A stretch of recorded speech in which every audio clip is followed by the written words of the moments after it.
Hi, I'm Tom and this is the Self-Publishing News, where each Wednesday we collect together the self-publishing news of the week so you don't have to.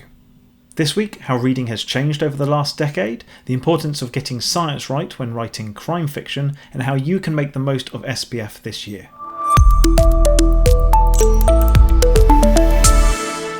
How reading has changed over the last decade.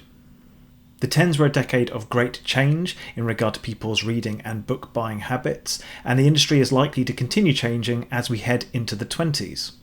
The Washington Post has put together a list of 11 ways that reading has changed over the last decade, from the fall of chains and the rise of indie bookstores, to the growing popularity of audiobooks and the prevalence of book-to-television adaptations.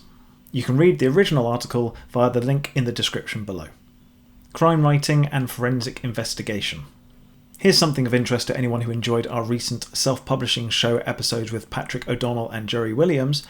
Dundee University has launched a course all about getting the science right when writing crime fiction.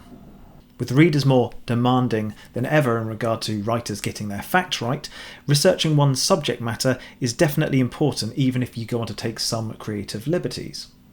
Whether you ought to pay for a course to ensure that your stories are accurate is another thing entirely, but you can read more about the Scottish course via the link in the description below.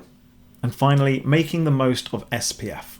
It's a new year and a new chance to supercharge your writing career. You may not be making the most of the SPF resources, so here is a quick recap.